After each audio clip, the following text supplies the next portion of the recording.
સમાચાર સુરતથી, જ્યાં કાકરાપાર નહેર 90 દિવસ માટે બંધ રહેશે। સમારકામના કારણે 90 દિવસ આ નહેર બંધ રાખવામાં આવશે।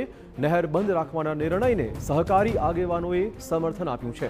50 પિયત મંડળી અને 94 ગામડાઓએ સરકારને આ મુદ્દે સમર્થન આપ્યું છે। કેનાલ સાયફન, કેનાલ સ્ટ્રક્ચર નવું બનાવી દેવાશે। સમારકામ માટે સરકારે કરી છે 250 કરોડની ફાળવણી। બધા સહકારી આગેવાનો ભેગા મળીને સરકારનો આ નિર્ણય છે એને અમે સમર્થન કરીએ છીએ અને આ બધા ખેડૂતો તરફથી જે સહકારી મંડળીના આગેવાનો તરફથી પણ આ બધા સમર્થનના કાગળો અમને મળ્યા છે। એટલે આ સરકારનું જે પગલું છે એ આવનારા દિવસોમાં ના ભૂતોના ભવિષ્યથી એ આ જે સ્ટ્રક્ચરો છે એ વહેલી તકે બને।